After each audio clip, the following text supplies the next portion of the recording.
South ఇండియాలోని అతి తక్కువ ధరలకి రత్నాలనందించే ఏకైక సంస్థ 6JVR. నమస్తే, వెల్కమ్ టు సుమన్ టీవీ.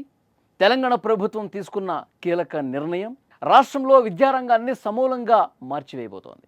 కేంద్ర ప్రభుత్వం తీసుకొచ్చిన జాతీయ విద్యా విధానం NEP 2020కి అనుగుణంగా తెలంగాణ ప్రభుత్వం ఇప్పుడు కొత్త ఎడ్యుకేషన్ పాలసీ తెలంగాణలో కూడా ఇంట్రడ్యూస్ చేయడానికి రంగం సిద్ధమైంది. కేంద్ర ప్రభుత్వం ప్రవేశపెట్టిన NEP 2020 విధానంపై తెలంగాణ ప్రభుత్వం ఇన్నాళ్ళు ఒక స్పష్టమైన నిర్ణయం తీసుకోకుండా తటస్థంగా ఉండిపోయింది.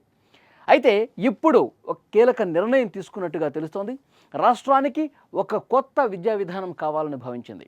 దీనికోసం 7 సభ్యులతో కూడిన ఒక ఉన్నత స్థాయి కమిటీని కూడా ఏర్పాటు చేసింది. ఆ కమిటీ ఈ కేంద్ర విద్యా విధానం మీద పరిశీలన జరుపుతుంది. అది రాష్ట్రానికి మేలు చేస్తుందా లేదా అధ్యయనం చేస్తుందన్నమాట. ఈ కమిటీకి ప్రభుత్వ సలహాదారు కేశవరావు చైర్మన్గా వ్యవహరిస్తారు. ఈ కమిటీలో MLA Kadiyam Srihari, Telangana education commission అధ్యక్షుడు ఆకునూరి మురళి, ప్రభుత్వ ప్రధాన కార్యదర్శి రామకృష్ణారావు, ఉన్నత విద్యామండలి అధ్యక్షుడు ఆచార్య బాలకృష్ణారెడ్డి వంటి ప్రముఖులు సభ్యులుగా ఉన్నారు. విద్యాశాఖ కార్యదర్శి యోగితా రాణా సభ్య కార్యదర్శిగా బాధ్యతలు నిర్వర్తిస్తారు. ఈ కమిటీ తన నివేదికను అక్టోబర్ 30లోగా ప్రభుత్వానికి సమర్పించాలని ఆదేశాలు కూడా జారీ అయ్యాయి. కొత్త విద్యా విధానం తెలంగాణ రైజింగ్ 2027 లక్ష్యంగా ఉండాలని ప్రభుత్వం స్పష్టం చేసింది. ఈ విధానంలో డిజిటల్ బోధన, నైపుణ్యాభివృద్ధి, పరిశోధనలు, అంతర్జాతీయ అవకాశాలకు ఎక్కువ ప్రాధాన్యత ఇవ్వనున్నారు. అంతేకాకుండా విద్యా సంస్థలు, పారిశ్రామిక రంగం మధ్య సంబంధాలు బలోపేతం చేసే సూచనలు కూడా ఈ కమిటీ ఇవ్వబోతుంది. అంటే ప్రాక్టికల్గా కూడా ఈ ఎడ్యుకేషన్ ఉండే విధంగా ఈ కొత్త విద్యా విధానం ఉంది. ఎందుకంటే ఎప్పుడు అకాడమిక్గా క్లాస్ రూమ్లోనో కూర్చొని స్కూల్లోనో కాలేజీలోనో కూర్చోవడం కాదు, ఎక్కడైతే మనం భవిష్యత్తులో పనిచేయాలో, ఎక్కడైతే సాంకేతికంగా డెవలప్ అయినటువంటి ఆ ఫ్యాక్టరీలు కావచ్చు, IT కంపెనీస్ కావచ్చు, ఇంకా ఇతర పారిశ్రామిక రంగం కావచ్చు, అక్కడికి వెళ్ళి విద్యార్థులు ప్రాక్టీస్ చేస్తే కనుక, అక్కడికి వెళ్ళి విద్యార్థులు అక్కడ ప్రాక్టికల్గా నాలెడ్జ్ పెంచుకుంటే కనుక వాళ్ళు భవిష్యత్తుకి ఒక మంచి మార్గం ఏర్పడుతుందనే ఉద్దేశంతో ఇలాంటి ఎడ్యుకేషన్ని ఈ కొత్త విద్యా విధానంలో తీసుకొచ్చినట్టుగా తెలుస్తోంది. ఇక పాఠశాలలు, కళాశాలలు, వృత్తి విద్య, సాంకేతిక విద్యలో అవసరమైన సంస్కరణలు కూడా ఈ కమిటీ ప్రభుత్వానికి సూచిస్తుంది. ఇది ఒక విధంగా విద్యారంగంలో ఒక కొత్త శకానికి నాంది పలుకనుంది.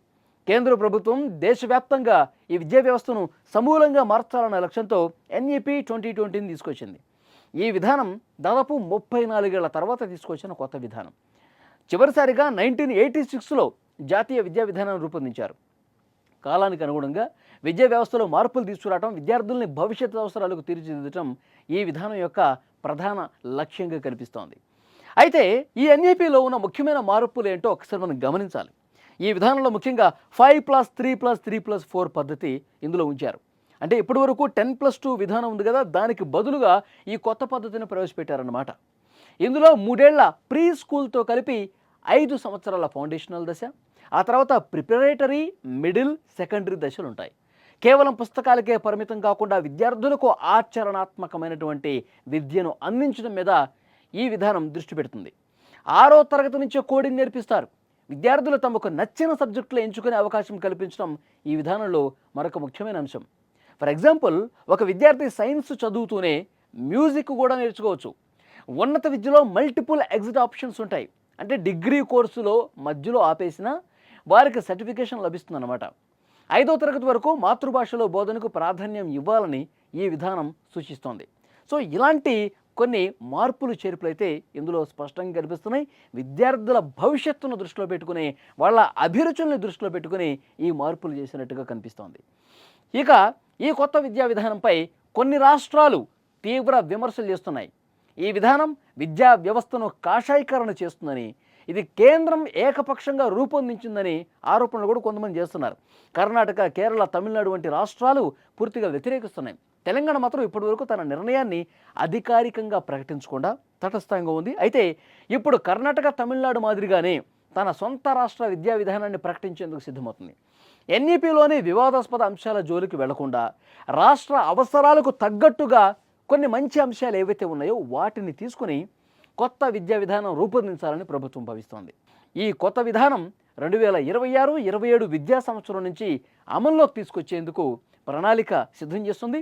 తెలంగాణ ప్రభుత్వం ఈ మేరకు ఒక కమిటీని కూడా ఫామ్ చేసింది.